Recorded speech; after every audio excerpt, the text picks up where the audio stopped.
CPI's at 5.4% in June, cores at 4.5%. And it almost feels like everything we're hearing from executives, especially in like the food sector, is just, hey, our inputs are going up. We're increasing prices. We're not going to stop. We're going to keep doing that. Customers seem to be responsive to that. It's almost like they're getting like a positive feedback loop, and it's going to encourage them to do it more.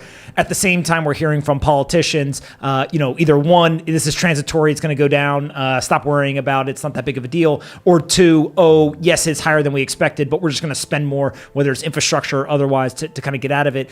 Maybe without thinking about like what to do as an investor, just your evaluation of inflation today, who's right? Are both people kind of sort of right in each group? How do you feel about where we are today? Do we go up from here? Does it kind of go sideways? And is there a difference between the rate of change versus the actual aggregate change of prices, and kind of the belief that like that'll stay constant in the future? Yeah, you really nailed it at the end there, I think. There's a difference between the rate of change and the absolute price level, and that's what trips people up about transitory. So generally, among the macro analysts, I've been in the inflationary camp for the past few years. And so we're seeing this play out. But I think the way to think about it is to make sure you understand the difference between rate of change inflation and absolute inflation. So rate of change inflation would be, prices are, say, 5% higher than a year ago. Now, if next year prices are only 4% or 3% higher than now, that's less inflation in rate of change terms. But it's not like those prices went back down. There was no deflation that took those prices away. So you can have niche areas that say go back down, like lumber was a very specific bottleneck. Whereas once Chipotle raises prices and wages, you're never going to see the old prices and wages again. That's a new level that we've reached in absolute terms. And so again, the analogy I use is the 40s, because everyone thinks of inflationary 70s, but in the 40s, which again was the last time we saw this sort of fiscal monetary environment, similar kind of external catalyst that justified a lot of the fiscal spending that we saw. Now, of course, there's the pandemic, there's the all sorts of other things that they can use as cover. And so what we're seeing essentially is, in the 40s, you had high inflation. It actually literally got 19% year over year at one point. Then it would cool off and go back down to zero. But there's no period of deflation. It's not like those prices went down. They just stopped going up. They leveled off, and then they'd have another big spike to like 12%. Then they would level off. Then they would spike again by like 8%, level off. And so you had these stepwise increases in prices. And so my overall model for the 2020s is kind of like that, where I don't think we're just going to have like this big giant runaway inflation, but I think we're going to have these periods where prices go up pretty rapidly and then maybe cool off for a time, but we don't deflate back down to where we were before.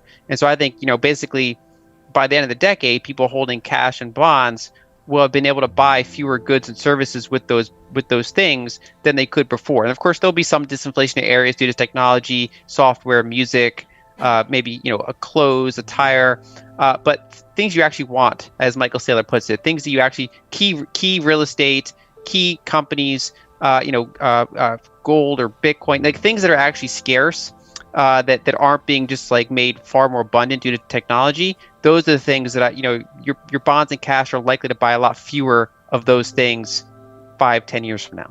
Yeah, the thing to me that is absolutely scary, and Stanley Druckenmiller had a pretty, a week where he went pretty hard at this across a couple of different venues, where he basically said, look, the devaluation of the dollar, the Federal Reserve's actions over the last decade or so coming out of the '08 crisis has led to a massive increase in wealth inequality. And it seems like you're in a similar camp where you're saying, look, those that are just holding cash, you're going to lose all that purchasing power. The people who actually hold what end up being kind of resilient value accretive assets, those are the people who are going to get richer. And so is it fair to kind of say that wealth inequality gap, based on where we're going today, given the information we have, that's only going to get wider and wider in the future? It depends on the types of inflation we see. And so over the past decade, until this like last year where we're actually getting some real CPI inflation, the past decade is mostly characterized by asset price inflation and not really CPI inflation. So that was kind of a somewhat disinflationary tech heavy decade, where if you were owning, key properties or key tech companies or just the S&P 500 as a whole, you got much further ahead than someone who was not invested in assets.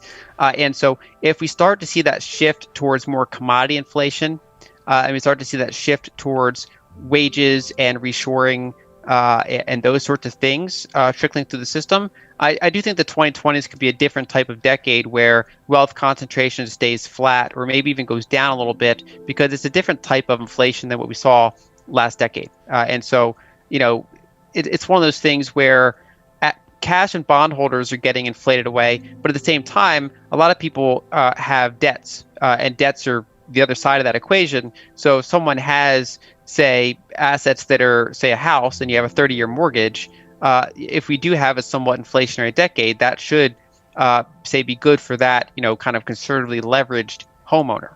And so I do think you could have that type of environment. So it really kind of comes down to what types of inflation we get. Is it wage and kind of commodity inflation, or is it more that same sort of asset price inflation? Yeah, I mean, so the major inflation hedges are gold. Gold's kind of a weird one because it can do well in inflation or disinflation. What gold primarily is a hedge against negative real yields. And so that can actually happen in disinflationary or inflationary environments where something like copper, oil, those types of industrial commodities are more inflation hedges. And so even if real rates are positive, if inflation's high, those things are likely doing well, in part because they're often what's driving the inflation.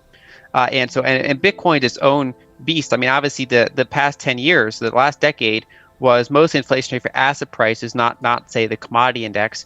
And Bitcoin obviously was tremendously successful because I've described it as kind of combining gold with the tech stock. And so you have that digital scarcity gold 2.0 narrative combined with the fact that, say, unlike gold, which is going to be the same 10 years from now in terms of what it is, the Bitcoin network is better now than it was 5 years ago. And unless there's some sort of catastrophic tail risk, it'll most likely be better 5 years from now. So there'll be more activity on the Lightning Network.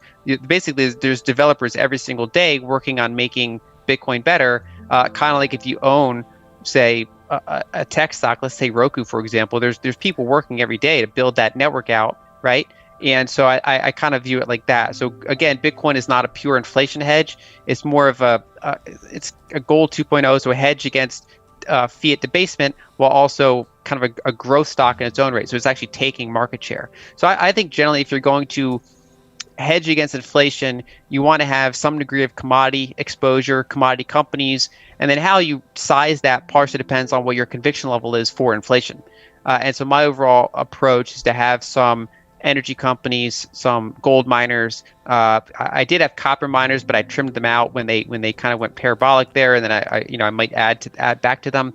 And so I have kind of that barbell approach where I have some long-term growth stocks that are I think basically disruptors. They have this long-term compounding effect. And then on the other side of the spectrum, that's when I have that more commodity exposure, or gold and then things like that. And then Bitcoin's kind of in the middle where it's both sides of the camp essentially.